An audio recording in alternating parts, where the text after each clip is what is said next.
Hello, everybody. Welcome to the HSEL Nationals. We have a little bit of a sudden opening right into this game. I do believe that we are seeing already like halfway into the match of VibrantBroccoli going up against Nog8Ness. I'm joined by my lovely co-caster, Squeesh. How you doing Nice today, to friend? meet you guys. I'm doing great. How are you doing? Doing excellent. So, let's talk a little bit about this match. So, I do believe they're already one game into this. Wouldn't be able to tell you who took game one off the top of my head quite yet, but I am a little bit familiar with VibrantBroccoli. Did get to see VibrantBroccoli play last night. They ended up losing game five to Callahan. And now they are here in the lower final side, I believe, of Group B, if I'm not mistaken. It looks like a little bit of a slow opening here from both of the players. Looks like Greatness looking for the castle here off the rip. Oh yeah, yeah. Couple moves into the game, just already going to be castling, and now trying to pressure that queen a little bit, trying to get her off of like those diagonal lanes a little bit, protected with the knight, of course. Um, so I'm just trying to take like a second to figure out what is going on because we did just It jump into this was a pretty pretty quick opening. cold. Oh yeah, absolutely. Looks like Greatness is going to be double stacking the queen behind the bishop there on the B Hmm. file, looking to possibly get into the defense of Vibrant on the G file for his king. Oh yeah, for sure. That left side, or the queen side, excuse me, of the board for VibrantBroccoli is looking like a relatively unprotected right. Just starting a lot of development, more so like on the king side at this point. So just able to retreat to a bit of a better position. But there is definitely now like a very good like open idea of where VibrantBroccoli kind of wants to go. It might be a very powerful move to try and take the pawn. Yep, at d5, right? The pawn that's sitting at d5. Of course, now you're just applying all this pressure. You have a queen at the center of the board. You don't really have any clean ways to maybe get her off of there, except maybe to move like that black bishop to e5 at this, or to e6, excuse me. Yep, obviously putting a lot of pressure onto Greatness here, as Greatness did have that good attack on the B file with his queen. But Broccoli with a nice counter move, putting the queen into the center of the board there, forcing Greatness to try and work around that. Yeah, for sure. So, let's see, moving the bishop all the way down to f5. That is a really powerful point for the bishop there, right? You don't really have anything that you can do to kind of threaten it and get it out of the way. You can't do a pawn to g4 or anything. Instead, we're actually going to be seeing the pawn to b3. That is interesting. Um, I'm trying to think about like what is the intention behind it. Bit of a defensive Um, move, I think. Moving it to b3 there. Looks like he didn't want that queen to get down there and pressure his rook as well, because if the queen were to take onto that oh yeah, pawn.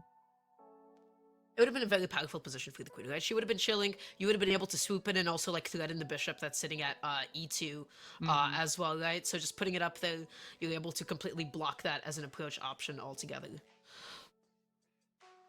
Looks like Greatness is going to be kicking Broccoli's bishop out, putting him back towards the right side of the board there with that pawn move on h6. Hmm. Yeah, VibrantBroccoli just like very slightly up in points at this time. Now just using that as a means of advancing the pawn structure. That is a really weak place for VibrantBroccoli's bishop, right? You have basically no other places to go. You can't really outmaneuver. It's not doing a lot in this position at all. So you kind of have to get it out of there at this point. Yep. One thing I am worried about now is Greatness has done a good job at kind of forcing all of VibrantBroccoli's pieces into one corner of the board here. It kind of looks like Broccoli is kind of stuck in that bottom right corner of the board here, all of his pieces kind of in one giant square. Oh, for sure. And I gotta say, you're looking at that look at f1. Right? If that thing moves anywhere, that is going to be a brutal position for like the bishop to come and like swoop down. Like that pawn is pinned as well, so you can't even like really get it out of the way if like the knight moves. Nog8Ness is just really like pressuring this like king side, and the queen side of the board for VibrantBroccoli is just looking fairly empty and kind of opened up. But you at least have like those open lanes for the rooks to be activated at a moment's notice. Great move by Greatness here, putting that knight on b4, pressuring that queen out of the middle of the board, taking away some of the pressure. Well, the only pressure it looks like Vibrant Broccoli really has at this point. And that is going to also force Vibrant to take that queen out and now put it on c4. And it is going to be followed up by Greatness putting the rook onto the c file, pressuring the queen even more. Yeah, for sure. You can set up a really nasty reveal check. If Nog8Ness comes in and takes the pawn that is sitting at f2 with the bishop, that's going to be an easy take on the queen. So you have to get it out of there. Absolutely excellent move. Putting it there instead and maybe trying to go for some sort of a queen trade. I think that was like a really smart way to disengage. Yeah, very good. Kind of taking a little bit of the pressure off of himself here by offering the trade. Obviously, Greatness isn't wanting to trade, but he does. And it looks like he is going to take that trade and then follow up by putting his pawn on the a6 file, trying to get that bishop out of there.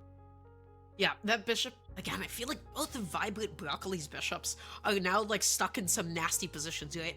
Yes. With this bishop, you don't really have a lot of places to move, so you're gonna have to fall back a little tiny bit here. And now we're seeing definitely, like, a huge difference in development between the two. Nog8Ness definitely, like, out there, a lot of control on the center, and it feels like Vibrant Broccoli is, like, really boxed in on the king side again. Yeah, I think although Broccoli is up 1 point here, it seems to me that Greatness has a very, very big advantage in the fact that his pieces are able to be more developed into, productive spots rather than, like I said before, Vibrant's cornered into the bottom right corner there, kind of trapped. Yeah, for sure. So the question now becomes, of course, like, how do you get out of that position? How do you actually get out of the corner? I feel like a lot of this is going to hinge on the rooks and how they can start to threaten some of these pieces that Nog8Ness has been so confident just throwing out in the center, right? They are just kind of being really passive. They're just sitting still, of course, on like the one file, making sure that, of course, Nog8Ness can't swoop in with one of their own hooks or go for like any huge plays, but just not having them in the game with as much of a presence right now can definitely be like subject to change. Yeah, I think the one main thing that, Vibrant does have going for him is although he is trapped in that bottom right corner, it is extremely difficult for Greatness to find a way in safely to that king. Although it is, he does have him in a position where all of his pieces are cornered into the bottom right. It's very tricky for Vibrant to somehow maneuver these pieces out of that corner into viable spots that aren't unprotected.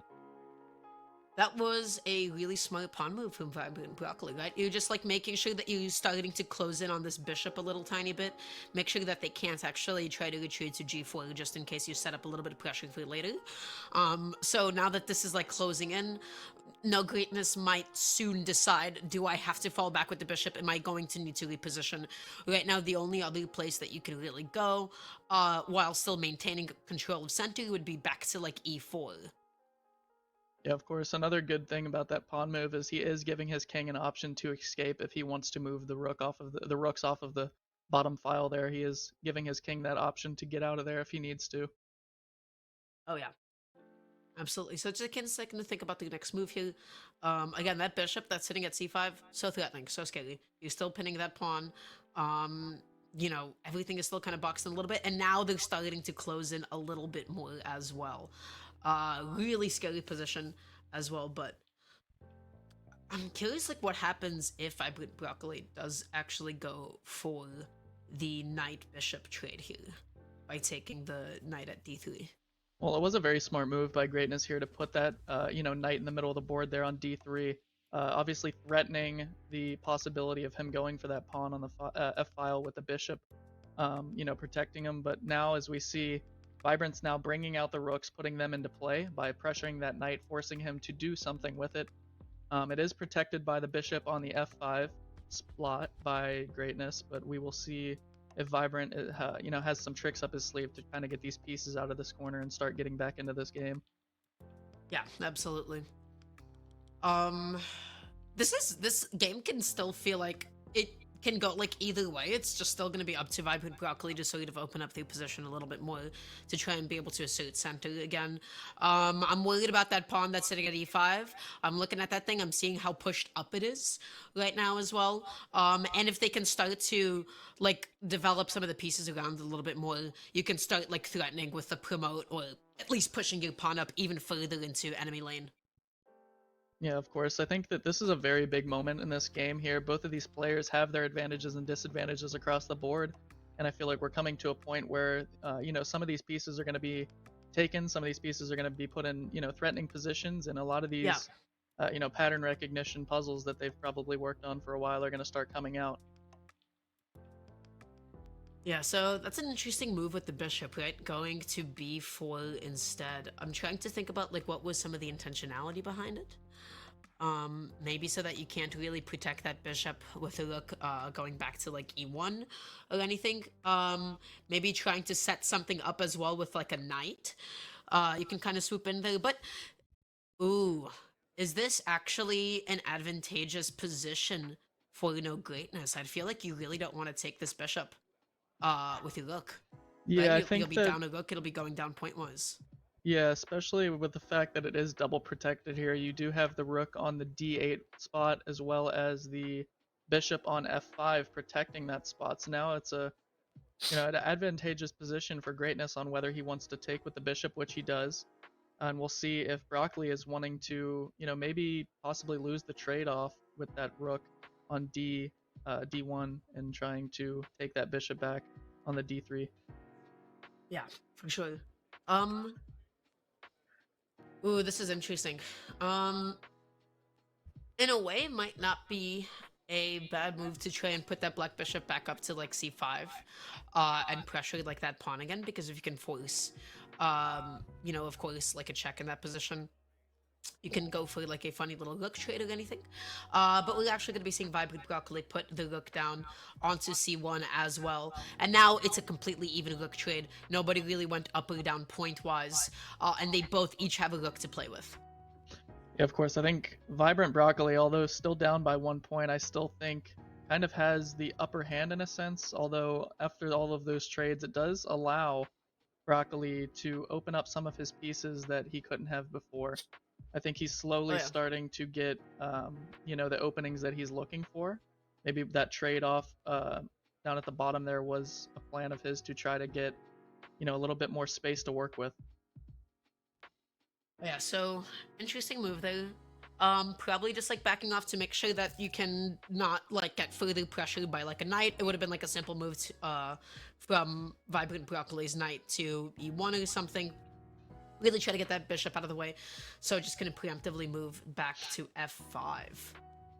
I'm trying to figure out like what is Nog8Ness is like. What's like the win condition here, right? What is like the really big like weak point, and like lane that you'd want to attack, and that's like difficult to figure out.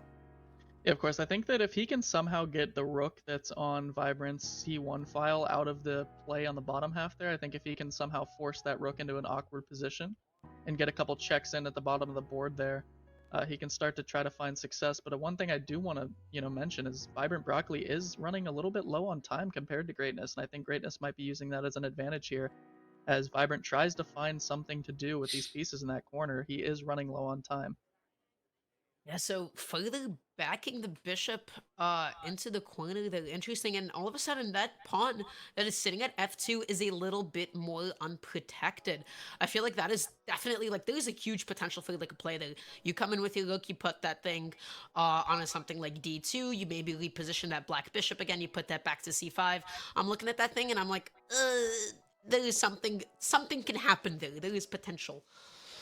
Yeah, I think that it's getting a little bit more scary as we go on with Vibrant's positioning here. I think that Greatness is starting to see how, punched into the corner he is, but just like that, Vibrant is on the attack and is trying to get these pieces out of here because he's recognizing Yeah. that the longer he sits there, the more, time Greatness has to come up with a plan to finish off him in that bottom right corner. Yeah, so actually just going to be pushing up with the pawn a little bit, and now you're pressuring that knight as well. As soon as you get that knight out of the...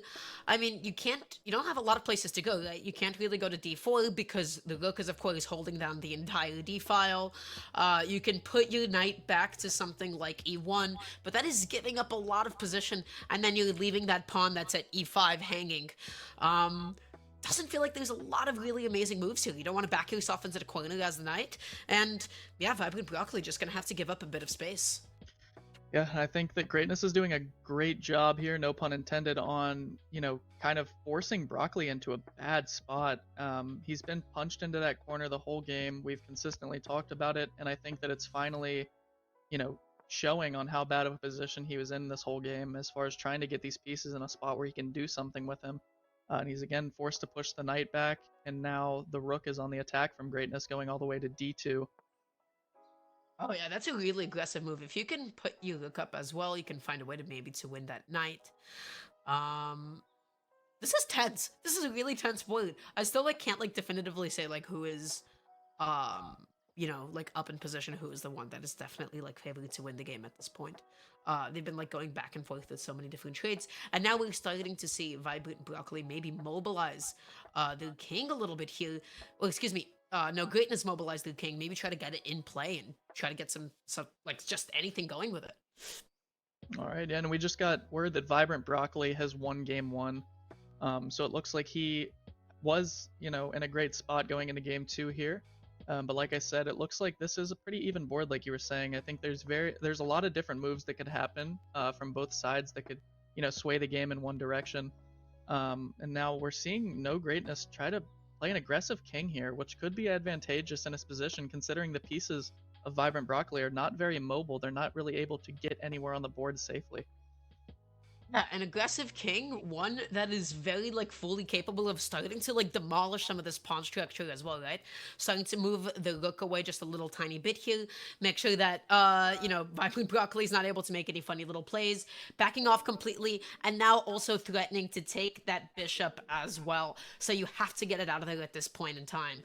The question is, where do you go that's even safe for this white bishop?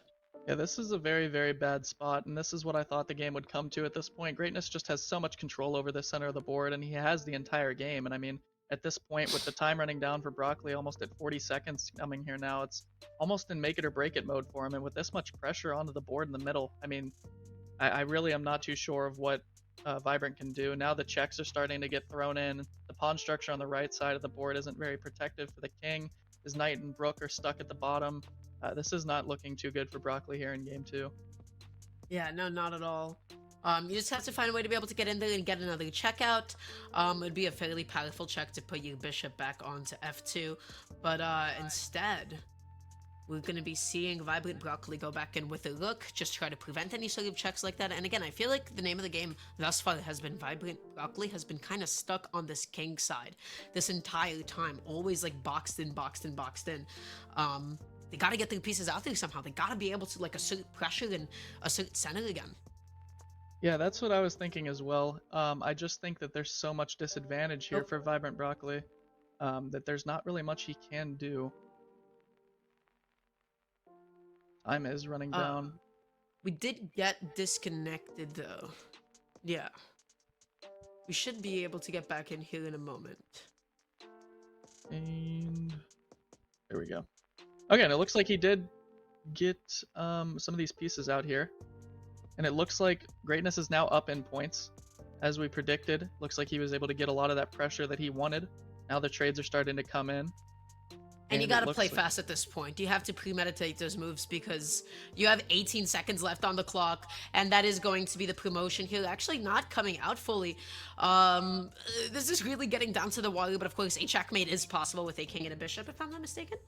Yeah, it looks like Greatness is just trying to run the time down at this point. It looks like he's trying to prevent the stalemate. He's trying to prevent everything. He's just trying to get these pieces down the board as fast as he possibly can. Time running down for Broccoli. 9 seconds left. Yeah, king and queen, simply like doable check. You just got to back them into the corner. You got to control the file down. This is a solved game at this point. So there's not like a whole lot else that you can do. Yeah, of course. And I think the killer for Broccoli here was just getting trapped into the right corner for way too long. Greatness was able to take control of the middle of the board. He was able to do pretty much whatever he wanted the whole game, run the time down for Vibrant, and as you see here, Greatness is just able to kind of trap the king at the top here. Yeah, trading up that much, like up and up and up at the end there was definitely not to Vibrant Broccoli's favor at all, right? Nog8Ness is the one that came out on top. They were the one that had that bishop, and they had already like a much more developed pawn structure. So going into the next game, I do believe now this is 1-1 for each of them. It looks like we can hopefully see VibrantBroccoli learn from last game on the way he set up the beginning of the game, and let's see if he, tries a different opening here so that he can, somehow get a more favorable structure for his pieces. Oh yeah. Okay, so back into this next game, game number 3 here. I'm sad that we didn't catch much of the beginning of game number 2. I would have liked to see like a little bit more of how they got to the point at which they did. And how did VibrantBroccoli end up getting as boxed in? So, already, of course, they're both like fighting for center. Gonna be popping in with their bishop here, maybe trying to protect that knight a little bit more. And we're seeing VibrantBroccoli also go in with their black bishop, and we're gonna just see the trade immediately. Interesting. And although that was a, even trade, I kind of like the way that Vibrant's able to take this with the queen, now forcing pressure onto that F1 file for that rook, just a clear path straight to it. And now there is a stack up of the rooks on the left side of the board here for Vibrant, putting pressure down the left side of the board onto Nog8Ness here.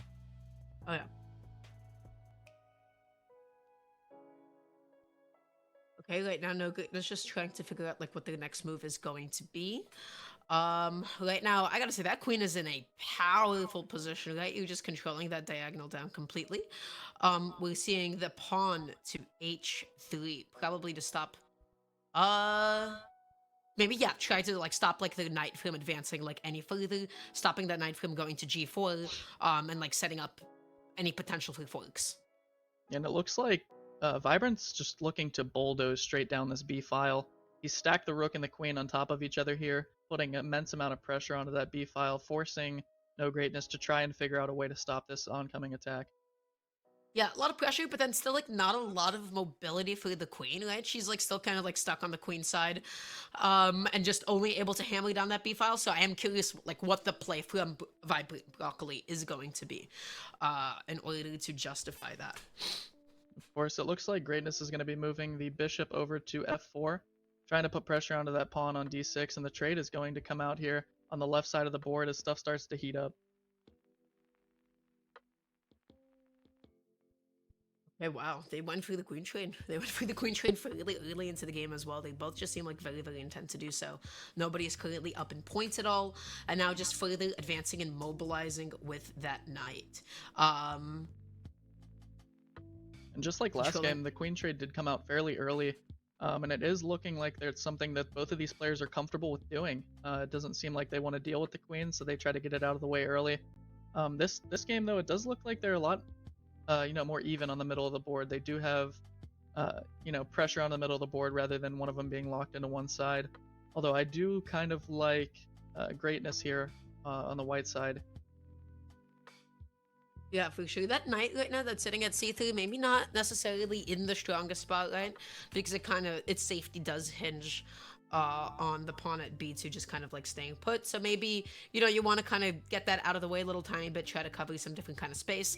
You are fairly blocked in though. You don't have a lot of places to go in a way that doesn't like further sort of like decrease the amount of presence that you have on the board.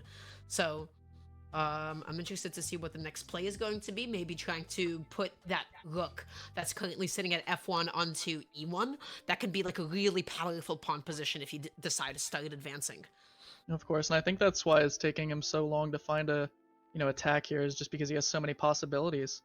And I'm not sure if that was a misplay, but it looks like Greatness just put his knight into the b file and it's immediately traded back for free.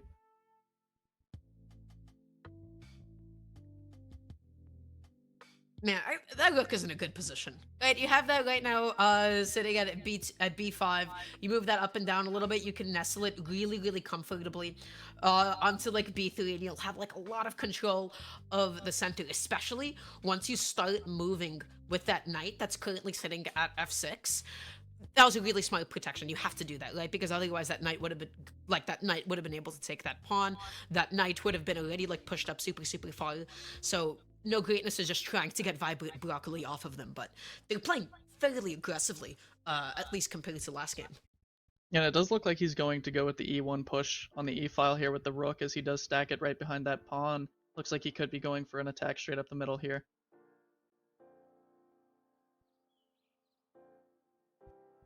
Yeah, so now I have to like try to figure out like a little bit like those sort of approaches, those kinds of ideas got halted a little tiny bit. It still might not be a bad idea to put that look down onto B3. It might not also be a bad time to start thinking about how you can get the look that's sitting at A8 into the game a little bit more. It is playing a fairly important function, right? It is protecting the pawn that is sitting at A5, making sure the knight can't just like swoop in and take that. But again, these games have already, like, thus far, they've been, like, really, like, back-to-back, and not necessarily heavily favored for anybody yet.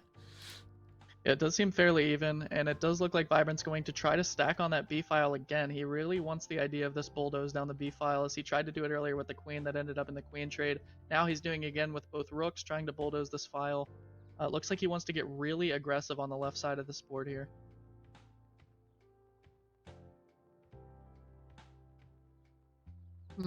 Interesting. It's like Yeah, great. I gotta say, the Vibrant Broccoli's pawn structure is really solid at this point, right? Just like super, super even. You don't have like a white bishop to worry about. Of course, like there's like a queen gone as well.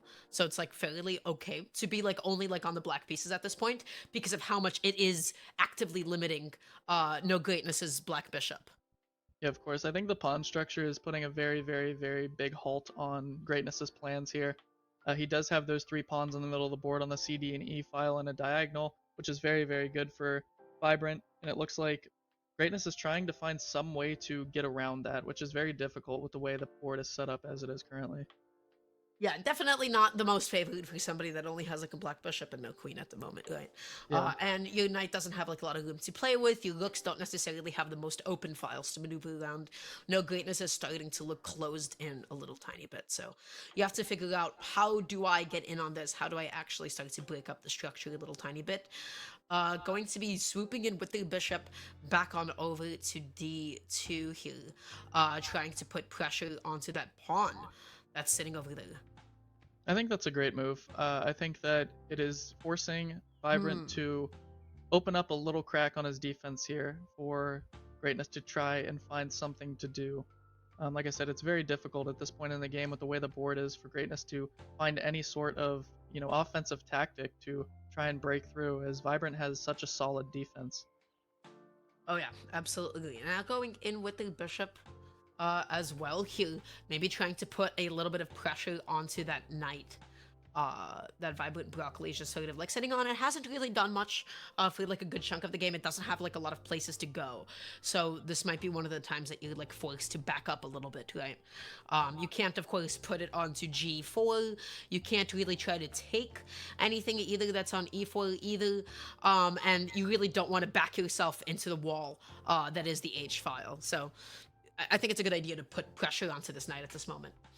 Yeah, of course. I think that it's going to force Vibrant to do what he just did, which is back it up, which is also going to offer the bishop trade, right there in front of us. And it might be a good thing for Vibrant to reposition the knight, because like you said, it hasn't been doing a lot of stuff for the most of the game. Yeah, but it still doesn't have a lot of places to go either. It hasn't been doing a lot for most of the game. It's still not doing a whole lot at this moment either. You have to give up a little bit of tempo, a little bit of positioning, backing off as well. I think this will be an interesting bishop trade if Nog8Ness decides to go for it, because you have already like pushed away that knight. You are going to be taking away that bishop. All of a sudden, that like structure, that defense that Vibrant Broccoli built up is not as ironclad as it was. Of course. I think that this is a very interesting spot for both of these players here.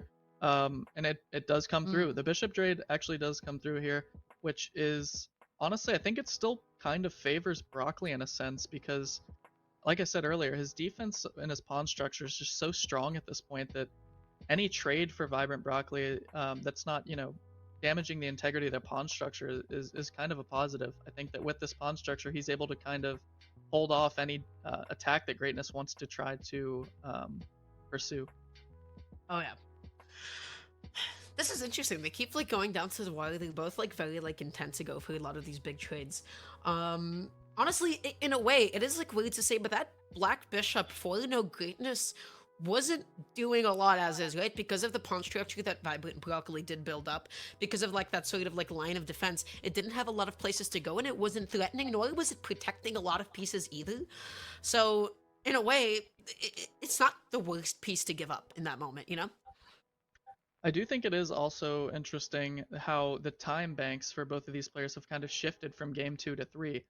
Last Oh game, yeah. we remember VibrantBroccoli was running low on time, and Greatness was kind of just holding his position. And now it seems that we've kind of flip flopped both of these players as Greatness is over 3 minutes down in time, and VibrantBroccoli is just kind of, standing still on his defense and kind of playing for Greatness's mistakes. Yeah, for sure. You have the time. That's, this is the time to start playing for and start to capitalize off of mistakes, right? Because when you are going up against a clock, you no longer have as much time to think about perfect decisions. You have to start thinking about what is good enough in this moment, even if it's like suboptimal. Of course, and I think I like this. I like this knight positioning by Vibrant, forcing Greatness to do something with his knight that's on c4. He is going to back it up, which is a smart decision by him, because trading at this point with this much time left is not very smart. But that does open VibrantBroccoli up to playing an aggressive move like b3 with the rook, Hmm. forcing the control onto that bottom half of the board here. Yeah, this is where Vibrant Broccoli is starting to be like a lot more confident here. You have the time on your side. You're starting to get your looks into the play here. You're starting to actually get them into enemy lanes. And now it's up to Nog8Ness to sort of be like, hey, I need you to get off of me. I need you to get off Yeah. of me. And the question is like, how is that gonna how will that be done? Right? You can't really do anything with your knight quite yet. You don't really want to go for a rook trade at this point either. This is getting a little bit awkward. I'm not sure what the idea for a8 on the rook move here was. I would have loved to see maybe the knight try to get into play somehow, but it looks like he is going to shift that rook to a5, and he might just be trying to get it in Yeah. front of the knight. Yes.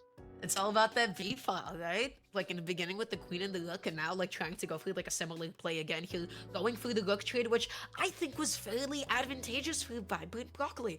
You have one less rook to worry about, and you have your own in the position of b3. That is a really strong place to be. That is powerful. I agree.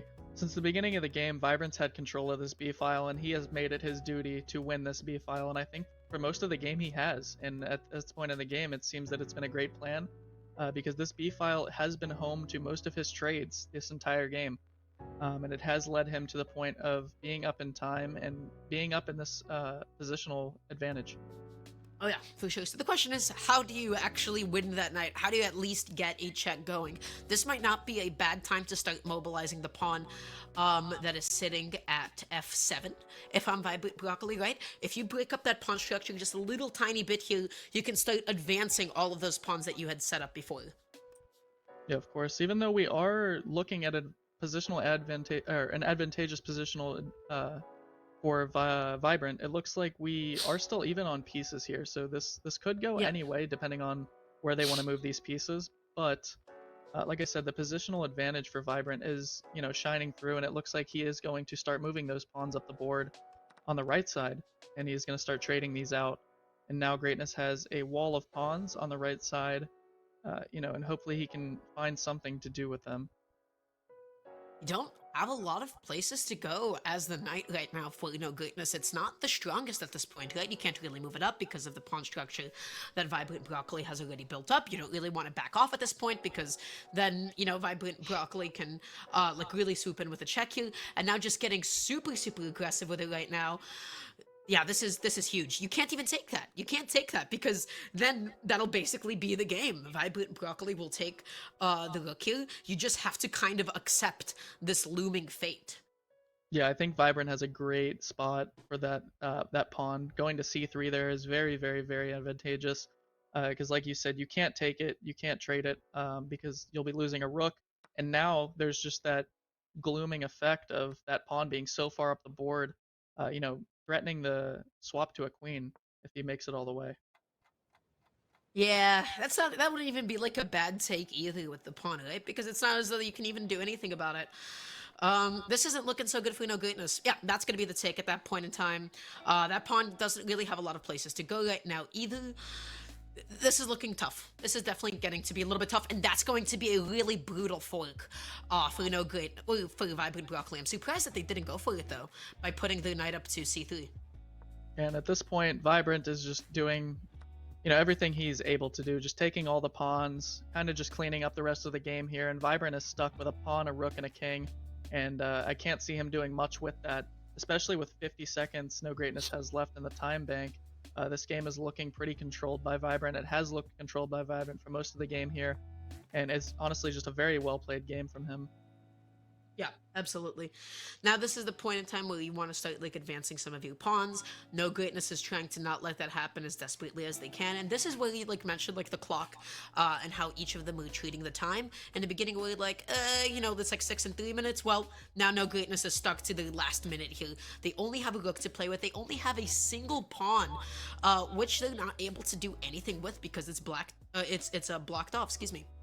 And Yeah, that is going to be the resignation from Nog8Ness. You were kind of out of options at that point. Yeah, I think when it goes down to the end of that game there, Vibrant just had a beautiful structure of pawns, and Greatness wasn't able to do much after that. After he formed that pawn structure, the game pretty much ensued from there. It's the pawn structure and how insistent he was to like hammer down that b file, right? With the queen and the rook, and then the doubled up rook in the mid to late game. I mean, there was just like so much pressure, and Nog8Ness just felt boxed in. That black bishop and that knight, they weren't doing much for the majority of that game. Of course, and as we start off the next game here, we are looking at a pretty aggressive opening start from both of these players, as we're already down 2 pawns and a knight from both of these players, and the middle of the board is looking pretty open as far as possibilities go. Yeah. Already with a really quick check here, you're gonna have to block that with the bishop of your own. You're gonna actually go for the bishop trade there instead, which does set up for a potential castle either way. VibrantBroccoli just opting for the traditional kingside castle. And now that there's gonna be Nog8Ness trying to activate the rook, trying to get it into the swing of the game at this point, this wouldn't be a bad take with the pawn here if Nog8Ness decided to go for it. You take that pawn that's sitting at e5, you get rid of a very powerful knight, and then you'll have a rook at the center of the board. Yeah, I think that Vibrant's opting to, lock that knight down on c6. And it looks like both of these players are very aggressive when it comes to trades. It looks like they're wanting to trade as much material as possible and get to the end game as fast as possible. It doesn't look like I don't need these pieces. I don't want them. they don't want them. They're just throwing them up for grabs at any cost, and it looks like that's just the way they play. It's resulting in like a very like skill-based like matchup like at like the mid game where like if anybody makes a mistake, that could be the whole game, and they sacrifice their entire positioning when they have like so few pieces to play with. Yeah, I think they definitely like to play the quick game. They like to get to the middle to end game as fast as possible. And then if that means sacrificing queens and trading queens, then they'll do that. It's just by any means possible. They want to get as far into the game as fast as possible. And it's really showed the past 2 games. Oh, yeah. And this is not a very good position at all for VibrantBroccoli, I've got to say, right? You're forced to effectively back up with your bishop at this point. Actually, no, wait. Why can't you take here? I feel like this would be a pretty good take because you can't actually take with the queen.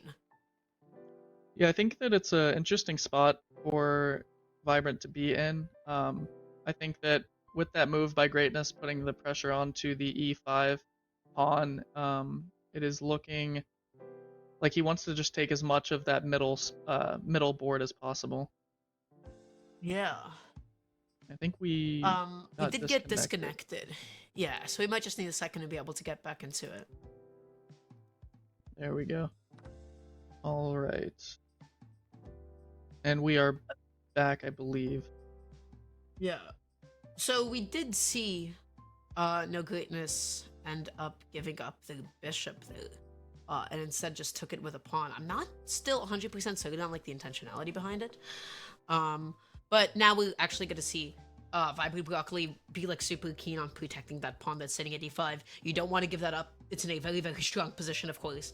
And this might not be a bad time to start pushing up with it either.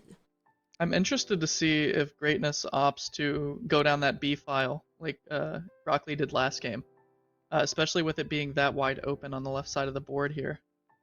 Oh, for sure. Just the only thing is, you really don't want to give up that pawn that's sitting at like c6, right? If the knight comes in there and takes it, Yeah. you'll be in a bit of a tricky spot. That is a fairly strong position for a knight. Of course, and it looks like Broccoli is going to advance to b4 with that pawn.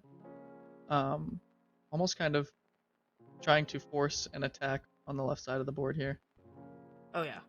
If you do take like this pawn, right, that Vibrant Broccoli just like put out just as a bit of a sacrifice here, you will be able to sweep in with that knight. You will be able to take that pawn that's sitting at c6 and like really, really assert your presence all the way on Nog8Ness's backline. Of course, and it's going to be countered by Greatness putting his pawn to the a5 file, forcing that trade, and it does come through. But yet again, we're at the same point where we don't want to open up that knight going into there, but it's going to be canceled out by the rook. And now I it's don't looking... know why they pushed up. Yeah, That it's feels like it was looking... really advantageous for Nog8Ness. Yeah, looking very advantageous for no Greatness at this point. He has a lot of these pieces in the middle of the board. And it's going to be very hard for Broccoli to kind of defend that. He has so many of these high tier pieces in the middle of the board.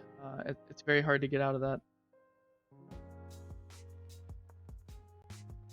Okay, now just gonna be backing off with the knight a little tiny bit, maybe just trying to scare away that rook from, like sitting on like that 5 file.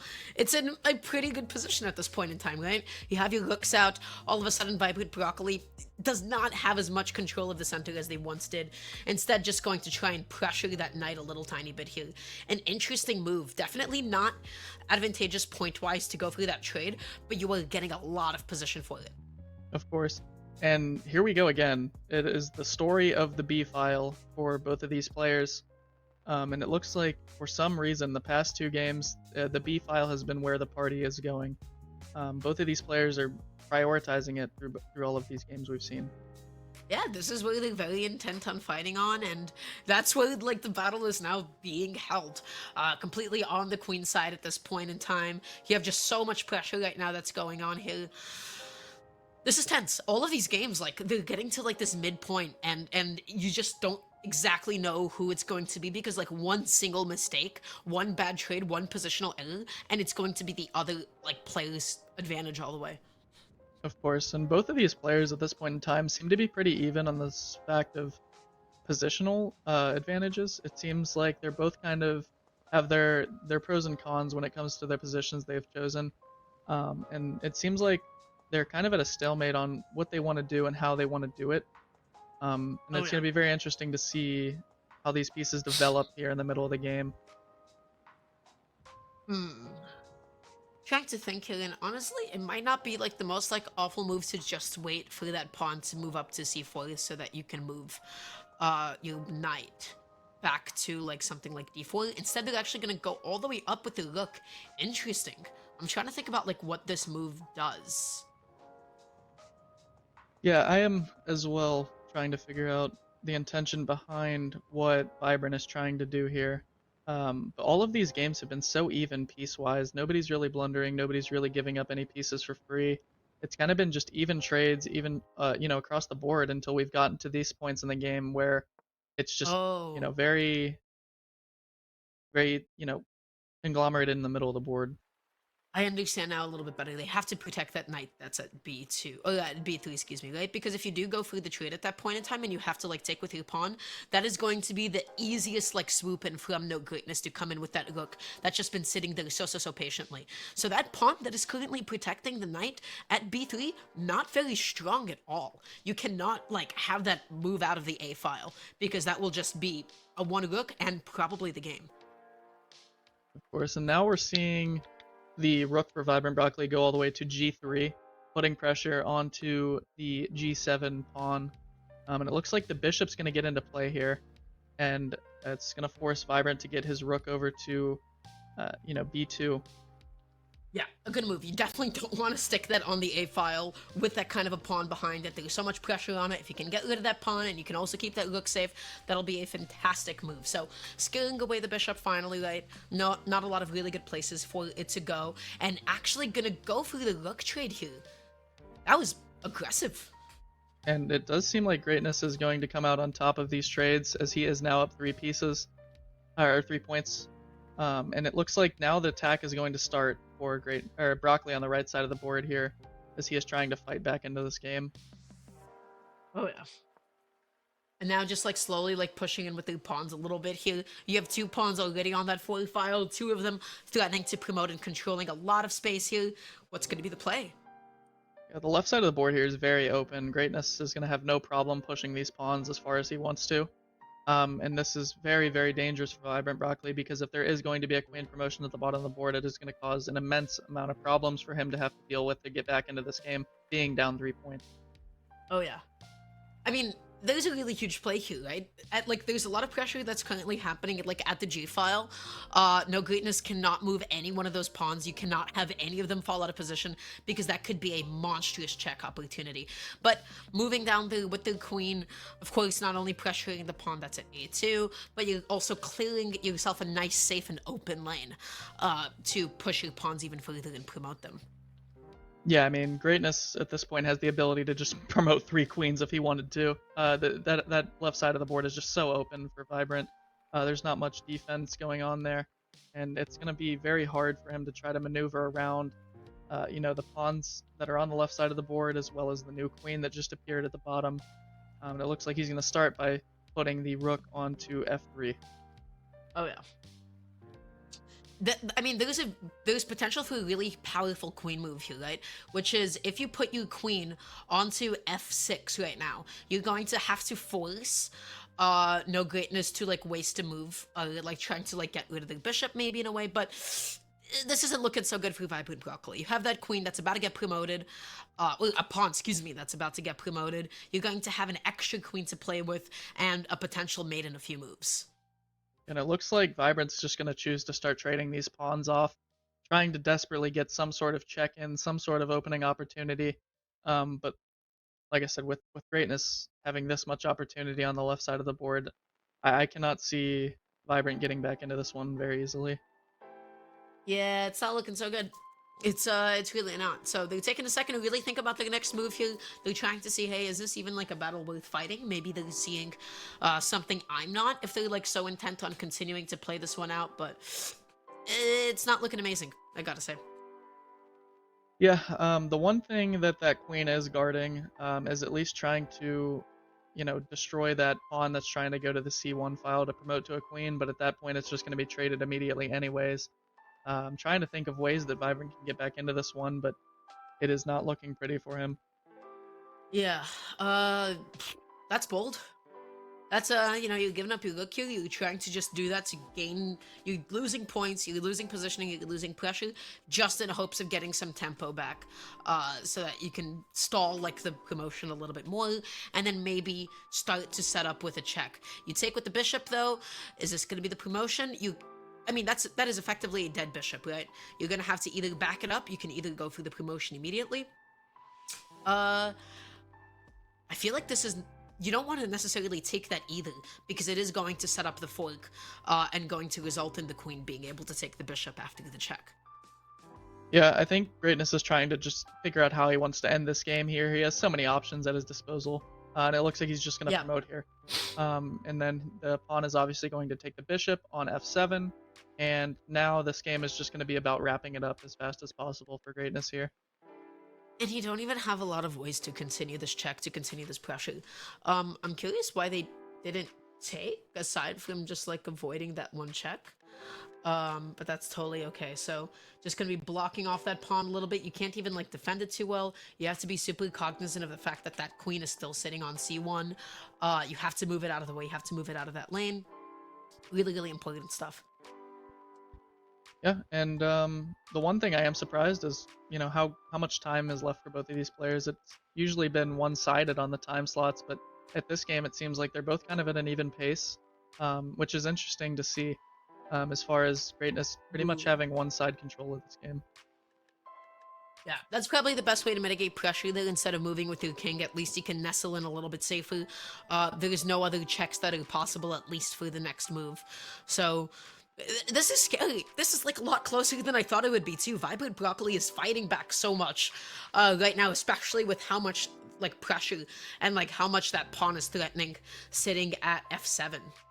That is true, but Now, as we're looking at Vibrant Broccoli's positioning, you see that lonely pawn on a2 with no one helping him. He is looking extremely vulnerable if Greatness wants to get the rook into play here, taking that pawn on a2. Yeah, so instead just gonna be moving to e3. Interesting.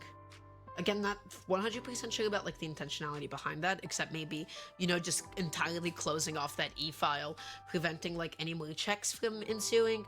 Uh, this isn't looking so good. This isn't looking amazing. You can't even continue a check by putting your queen onto d6, because then you'll just be giving up your pawn and giving up the game. Yep, and it looks like he is going to move the queen to d6 here, which is going to result in Greatness pulling back the one queen all the way to Yeah. e7. I would resign here. I don't really actually see a lot of moves for VibrantBroccoli left at all. You're losing something at this point, right? You can't really continue defending that pawn besides backing it up into f3. So you take that pawn, and all of a sudden that like one win condition dissipates. Yeah, definitely very challenging to try and win this game here. Both of these players obviously so evenly skilled when it comes to this match. Both of them have fought these games, tooth and nail to try and win, and it's been so close. But this one for Vibrant Broccoli has obviously not gone the way he expected, as he has been at such a disadvantage for most of this game, not only piece wise but positional wise.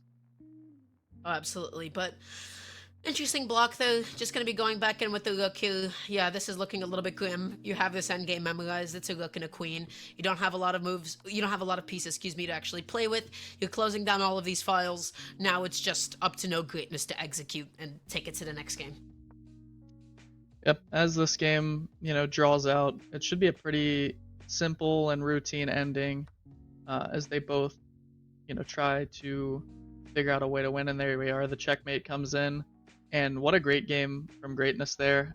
Just kind of dominating on all aspects of the game, early, middle, and finish. Just kind of swept through Vibrant there, which is very surprising. Like I said, because all these games have been so close.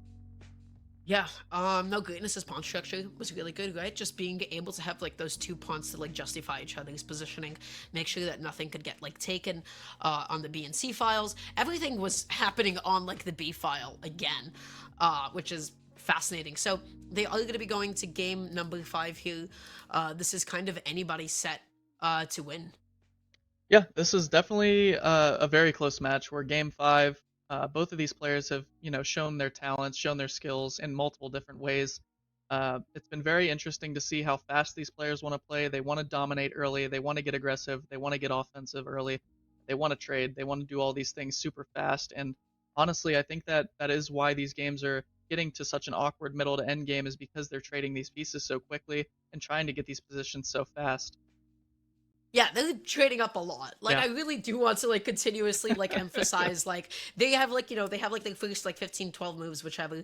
They go by super fast, and then they're trading queens, they're trading bishops, they're trading Yeah. knights, and then they're left with just a couple of pieces each, and then it's like they're sort of picking up the pieces of what's left. No pun intended, sorry. And then just being like, wait a second, I'm at a little bit more of an advantageous position. I don't have to really commit to anything huge. I'm just gonna wait for you to get out of line, and then I'll be able to swoop in and really assert myself onto the board. So definitely a funny paced match that we've had thus far. Yeah, and you can't forget about the party on the B file. I mean, that has been Yeah, a routine spot for both of these players, is fighting for that B file. They yeah, both seem to love it, and I think both of these players are just trying to get advantageous position on the time aspect of the game. They've constantly either got an advantageous position to where they could just wait the timeout, or they're trying to get to that spot where they can just play for the time. yeah. But before we do actually end up going into game 5, we will be quickly jumping on over to a break. So hold patient with us, and we'll see you guys in just a couple of minutes. Stay tuned. Yep.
Hello, hello. We are back with game number 5 between Nog8Ness and VibrantBroccoli, and they are just getting into this game as well. They're playing so aggressively. Nog8Ness, again, on the B file, going in with the pawn. Already the queen gets activated, the pawns get pushed up, and now, just a few moves in, they seem to have all of the openings memorized. Squeesh, how are we feeling? I am feeling excited, also nervous at the same time. This is the final game for this series, and I am excited to see how these players, play in this Game 5 matchup. I'm tempted to see if they switch it up a little bit or if they're playing just as aggressive. Maybe they're a little bit nervous. They start to play reserved. But as Yeah. we've started, it doesn't seem like they're trying to hold back anything as they have started attacking fast and trying to claim that center of the board extremely fast. They're attacking fast and already. Again, this B file. I don't know what's going on between the two of them with this game, but this B file that VibrantBroccoli is putting a lot of pressure in. You don't really have the privilege of moving that bishop away, but really smart idea to try and defend. That pawn that's sitting at b2 with the queen. Right? If you move that bishop anywhere, that would have been a super deadly fork, attacking both the rook and the knight simultaneously. Yeah, and as per usual, we're going to start with these trades from both of these players. Already got a bishop and a pawn off the board, and Greatness is going to be moving his bishop from c1 to c5 to try to put pressure onto the knight for Broccoli that is sitting on f6. Oh yeah. Um, if I know these players at all by this point, it's that they're 100% looking to trade this as well, right? You Yeah. get that knight out of there, and then all of a sudden, you have the privilege of starting to advance some of those pawns, which can be super, super huge for Nog8Ness. That's how they've been succeeding thus far with all of the pawns, and how quickly they assert center board with them.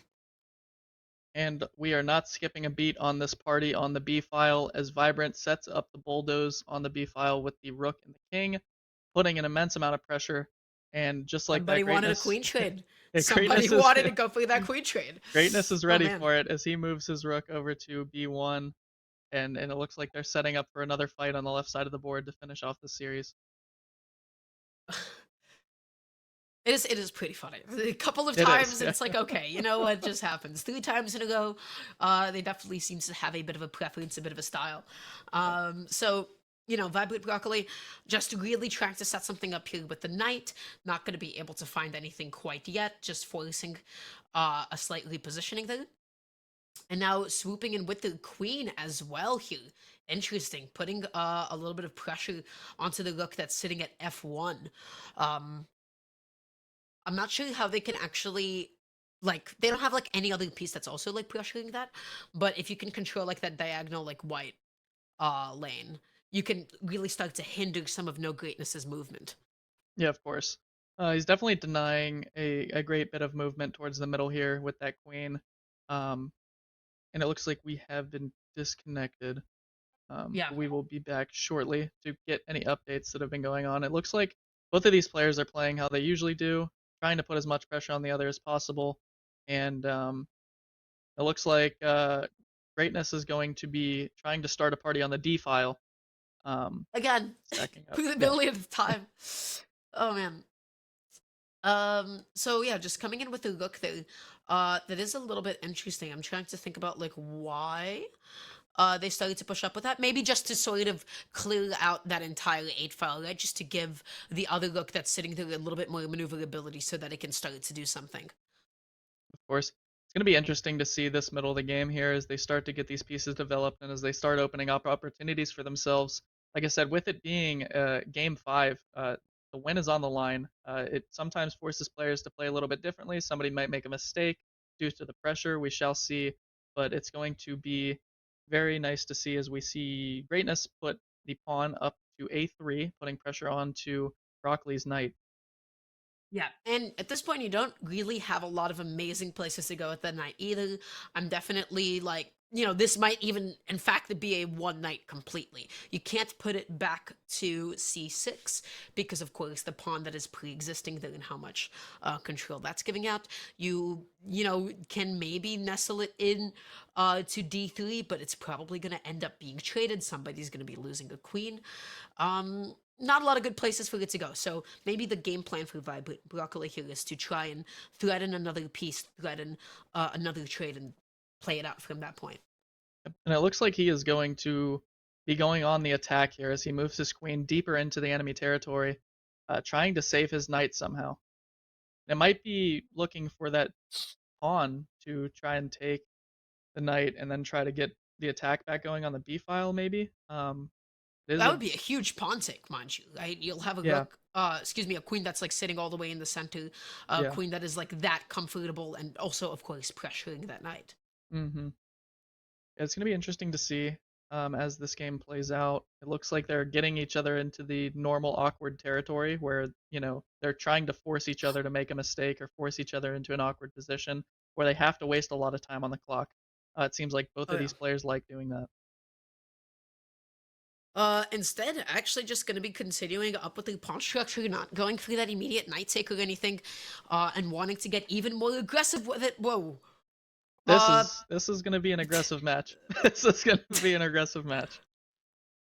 And the there's a lot trades happening here. start coming There's a out. lot happening. Yes, My trades God. start going crazy.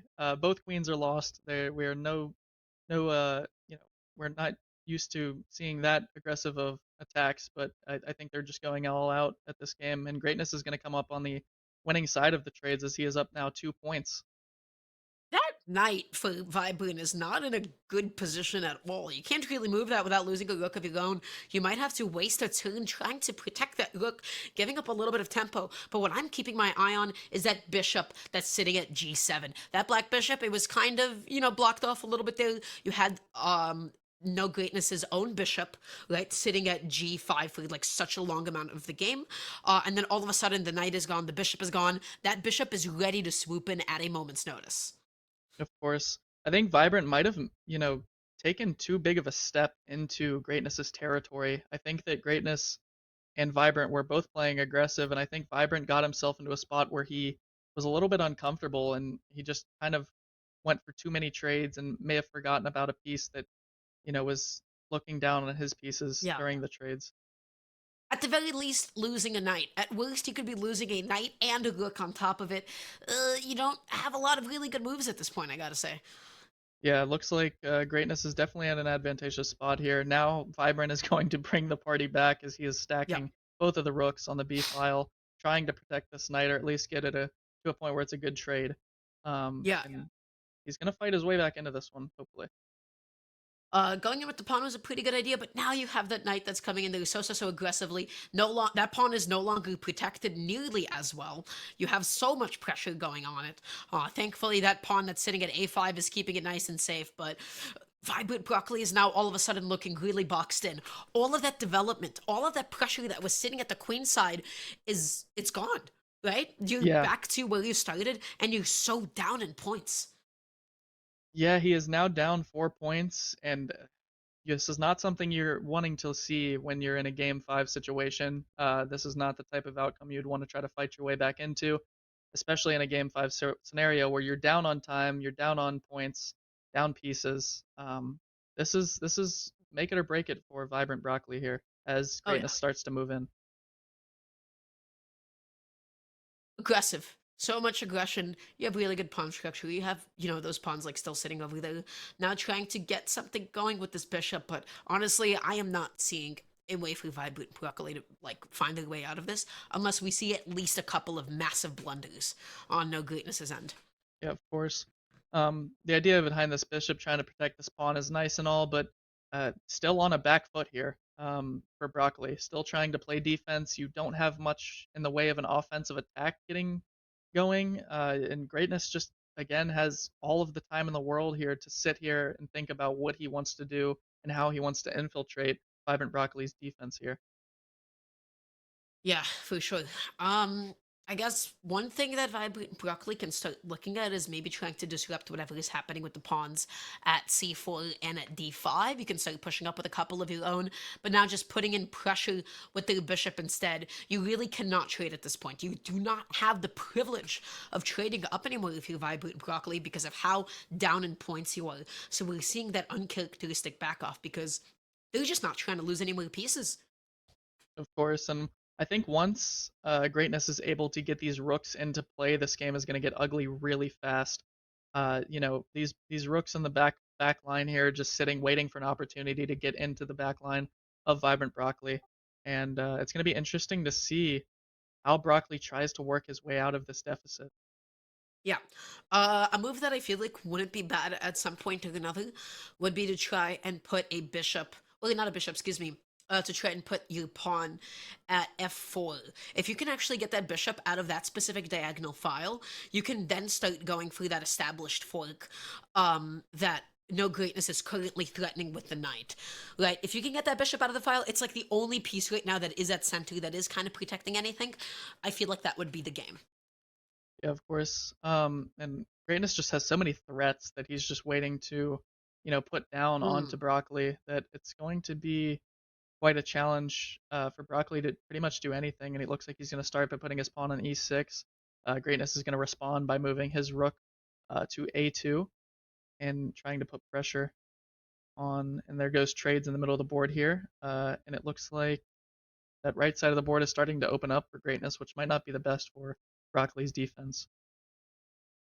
Yeah, it might not be the best for Broccoli's defense at all here. And now completely backing up with that bishop, just putting it back down there, trying to protect and contest that pawn that is at a5, because it feels like a lot of Vibrant's last defense is hinging on that pawn.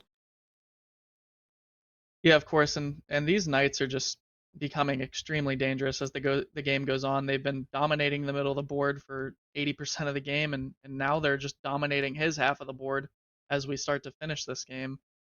Time bank is obviously starting to become a concern for Vibrant, and he's dipping almost down below 3 minutes as the time continues to click down here. Greatness still above 5 minutes, looking pretty healthy on his side of the board. Nothing really much to worry about. Oh, Um, yeah. it's getting scary. And I feel like now wouldn't be actually the bad time to go through maybe that rook trade, but no, excuse me, I lied. That black bishop that is sitting now at c7 is like really, really protecting that pawn. As soon as you move that bishop away, as soon as it gets out of the diagonal file, I mean, that is going to be a completely one lane. Of course. And it looks like he is going to be moving that bishop all the way to f4, trying to get out of the way as Greatness tries to find some sort of opportunity to take another piece from Broccoli. You're just trying to scale that bishop off again. You don't really have a lot of places that you can go here. Ugh. This is tough. Vibrant Broccoli has just been playing through him like a back foot ever since like that entire trading sequence closer to the beginning of the game. They've just been slowly trying to find any way they can to even this up, but this point deficit, I mean, no greatness is just heavily in the lead. Yeah, he kind of has, the board to do whatever he wants to do with it, and that's why we're seeing this discrepancy in time come out because Vibrant Broccoli has been hanging off the edge of a cliff for a majority of this game, and Greatness is just kind of watching, waiting for the opportunity to strike and finish this game off. Yeah, for sure. You have to get that king out of there, right? Because we're seeing no greatness start to set up for that kind of a check. That's going to be one check. You're going to really end up cornering yourself if you put that king down to h6, right? So if you start to back up again, you're going to have to deal with the rook that does sweep into the 8 file. And this isn't looking so good. Now we're seeing that rook infiltrate Vibrant Broccoli's backlines, start to take a couple of pawns here at the very least for all of their troubles. Yeah, this is I'm trying to stay positive for Broccoli here, but as the time dwindles down, I mean, he's running out of space and he's running out of opportunities. As Greatness just kind of maneuvers his pieces in a way that's just kind of locking down every file on the board to where Vibrant is going to be able to not move almost virtually anywhere. I feel like this would be a great opportunity to come in and take that pawn, right? Because now that pawn is no longer protecting it, and you can't even safely promote either. Look at the bishop, look at the Yeah. black bishop that no greatness has there tucked away. It's still like protecting that file. This is tough. This is really brutal. Yeah, the only hope that Vibrant looks like he has is trying to promote that pawn, but that bishop is staring at him, just waiting for him to make the move. And it's looking very grim for Broccoli. You have to bait that bishop somehow. You have to bait that bishop. You have to offer a trade. You just have to do anything if you want like a chance to even stuff up to be able to get another queen out into play here. It isn't impossible, but no greatness is just looking out for it. Doesn't want it to happen at all. Of course, and here comes the offense from Greatness trying to get the rook all the way to the top. The pawn does get the promotion, which is going to be automatically traded.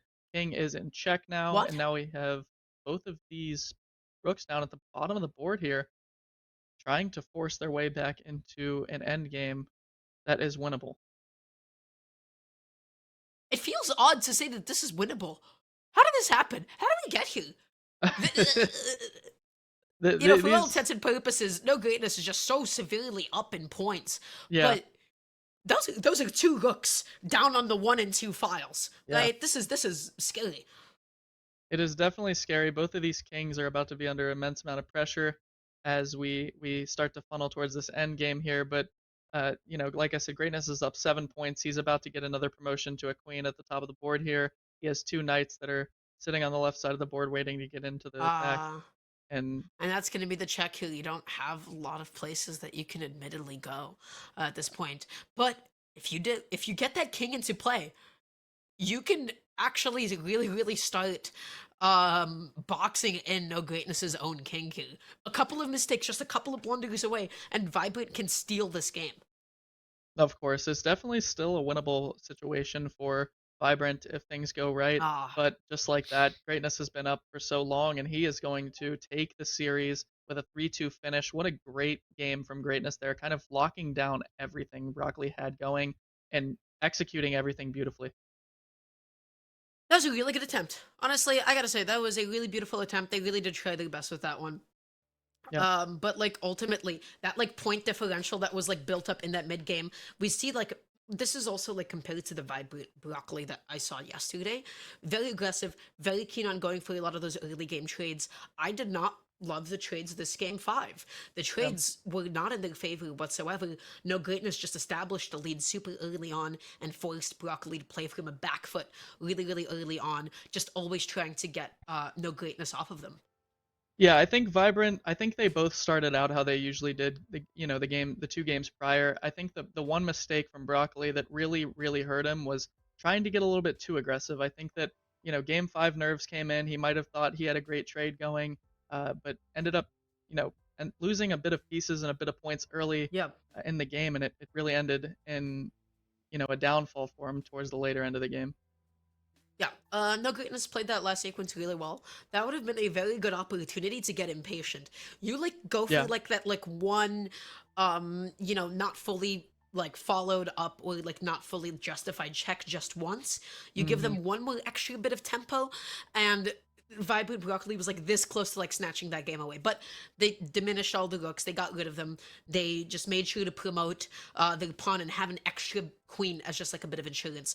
Nog8Ness played that last sequence super well.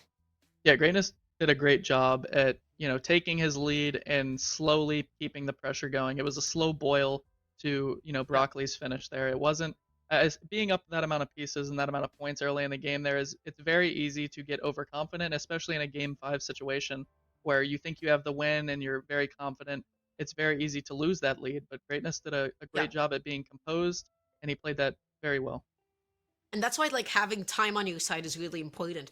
If you get to that kind of an advantageous position and you have like a minute or two on the clock and Yeah, you start making a couple of hasty decisions, all of that lead becomes for naught, right? It yeah, just becomes completely useless. You have a couple of moves and then yeah. the opponent steals the game. But of course, congratulations to Nog8Ness successfully taking that set game 5. Every single one was just like back to back to back. And with that being said, I do believe this is going to be the end of our time here. Everybody, thank you so much for listening to us talk about chess. It was a pleasure casting with you, Squeesh, and I do believe we will be throwing it on over to Rainbow Six Siege. So hope you guys enjoy, and we'll see you then.